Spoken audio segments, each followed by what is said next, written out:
গোটা বাংলাদেশ জুড়ে আগুন জ্বলছে বলতে পারেন। বাংলাদেশের ছাত্র সমাজের কোটা বিরোধী যে ছোট্ট আন্দোলন তা এতটা ভয়াবহ রূপ নেবে তা কি আগে ভেবেছিলেন, নাকি আন্দাজ করা গিয়েছিল?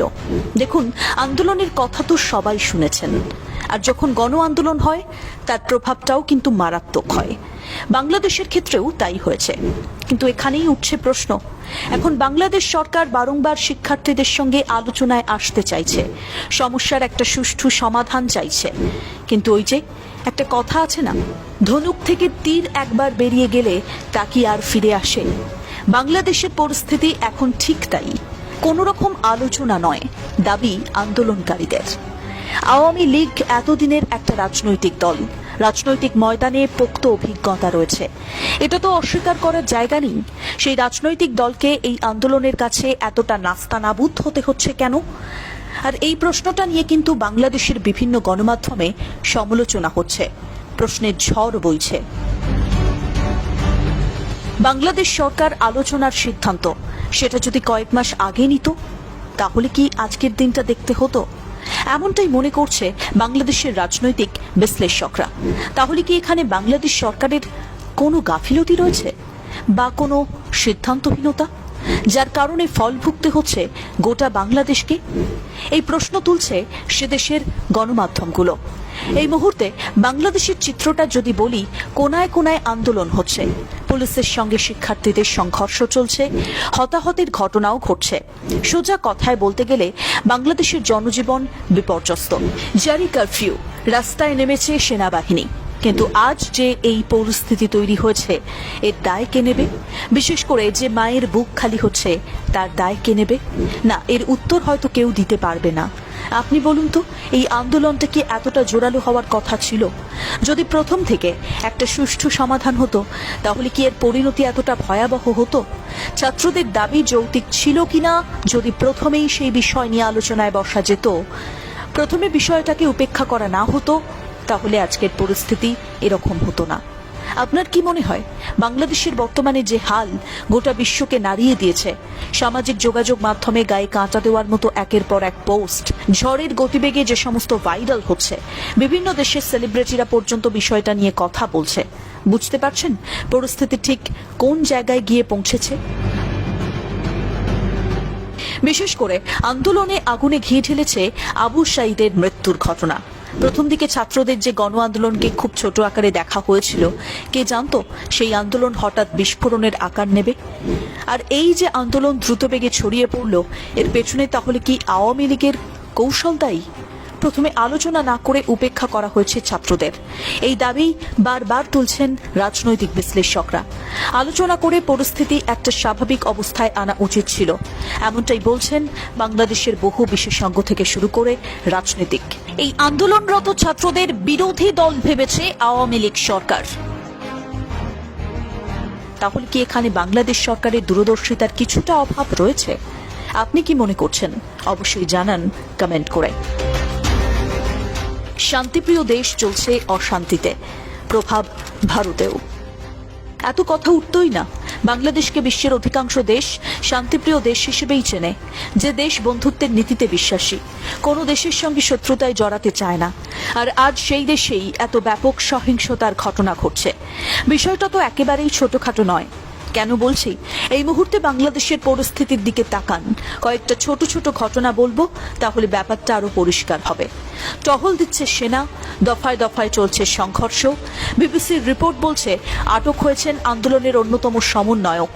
ওদিকে আবার ঢাকার প্রেস ক্লাব, সেগুনবাগিচা, শিল্পকলা একাডেমি, বিজয়নগর, পুরান পল্টন সহ বহু এলাকাতে বিএনপি নেতাকর্মীদের সঙ্গে সংঘর্ষ হয়েছে পুলিশের, এমনটাই বলছে প্রথম আলোর রিপোর্ট। বাংলাদেশের এই বিক্ষোভের রেশ পড়েছে ভারতেও।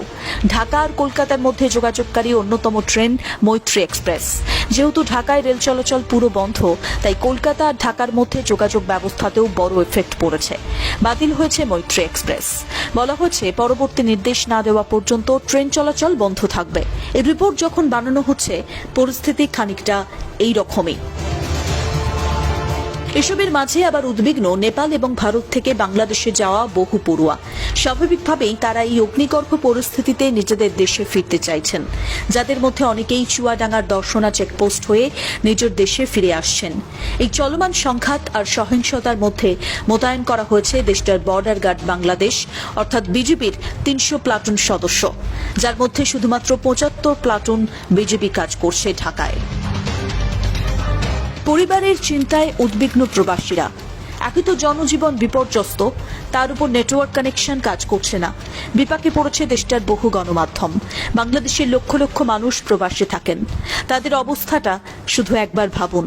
তারা না পারছে গণমাধ্যম থেকে বাংলাদেশের পরিস্থিতি জানতে, না পারছে পরিবার সম্পর্কে খোঁজ নিতে। প্রবাসে থেকে পরিবার আপনজনের জন্য তারা চিন্তায় উদ্বিগ্ন। প্রথম আলোর রিপোর্ট বলছে বাংলাদেশ ব্যাংকের ওয়েবসাইট হ্যাক হয়েছে, খুলছে না। যদিও বাংলাদেশ ব্যাংকের দাবি হ্যাক হয়নি, যান্ত্রিক ত্রুটির কারণে এমনটা হচ্ছে। শান্তিপূর্ণ আন্দোলন সহিংসতার পথে, হাতের বাইরে পরিস্থিতি তাহলে কি সত্যিই হাত থেকে বেরিয়ে গেল? দেখুন, বাংলাদেশ সরকার এমন একটা সময় কোটা আন্দোলনকারীদের আলোচনার প্রস্তাব দিয়েছে, ততক্ষণে কিন্তু বহু প্রাণহানির ঘটনা ঘটে গিয়েছে। পুরো দেশ জুড়ে সহিংসতা ছড়িয়ে পড়েছে।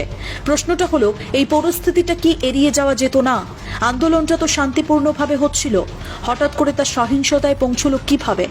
বাংলাদেশের এই মুহূর্তে বহু সচেতন নাগরিক মনে করছেন এই গোটা পরিস্থিতির জন্য কিছুটা দায়ী অবশ্যই সরকারের অবস্থান।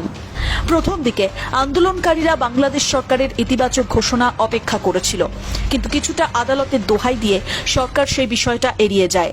স্বাভাবিকভাবে সরকার এই কোটা সংস্কার নিয়ে বাংলাদেশ সরকার কি বলছে, কি ভাবছে তা নিয়ে প্রশ্ন উঠতে থাকে।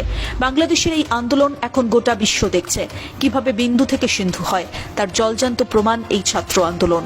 শান্তিপূর্ণ আন্দোলন হঠাৎ করে যখন সহিংসতার রূপ নেয়, তখন তা ঠেকানো কিন্তু মুশকিল, এমনটাই মনে করছে বাংলাদেশের কূটনৈতিক মহল। বর্তমানে বাংলাদেশের পরিস্থিতি প্রমাণ করে দিচ্ছে পদে পদে একটা সুষ্ঠু আলোচনার ব্যর্থতা রয়েছে। প্রথম দিকে তুচ্ছ তাচ্ছিল্য না করে যদি সঠিকভাবে এই আন্দোলনকে গুরুত্ব দেওয়া হতো, একটা সঠিক সিদ্ধান্তে আসা যেত, তাহলে হয়তো এমনটা হতো না। আর তাছাড়া বাংলাদেশ সরকারের যে সমস্ত গোয়েন্দা সংস্থা থেকে শুরু করে কর্মীরা মাঠ পর্যায়ে কাজ করছেন, তারা কি আগে থাকতে কোনো রকম তথ্য পাননি? পরিস্থিতি আন্দাজ করতে পারেননি যে ফলাফল ঠিক কতটা ভয়াবহ হতে চলেছে?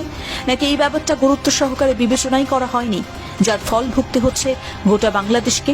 কোথাও গিয়ে বাংলাদেশ সরকারের উপর বাংলাদেশের জনসাধারণের একটা আস্থার সংকট তৈরি হয়েছে। আর তাই তো এই আন্দোলন আর শুধুমাত্র ছাত্র সমাজে সীমাবদ্ধ নেই, বরং সাধারণ মানুষও আন্দোলনে সামিল হচ্ছে। এমতো পরিস্থিতিতে দেশটার বহু রাজনীতিক মনে করছে বাংলাদেশের প্রধানমন্ত্রী শেখ হাসিনার বলা কিছু কথা রীতিমতো আগুনে ঘি ঢেলেছে। কিন্তু এই পরিস্থিতি অনুযায়ী এই ধরনের বক্তব্য কতটা যুক্তিযুক্ত ছিল? আর তাই কি এখন পুরো বিষয়টা বুমেরাং হয়ে ফিরে আসছে বাংলাদেশ সরকারের দিকে? আপনার কি মনে হয় জানান কমেন্ট বক্সে।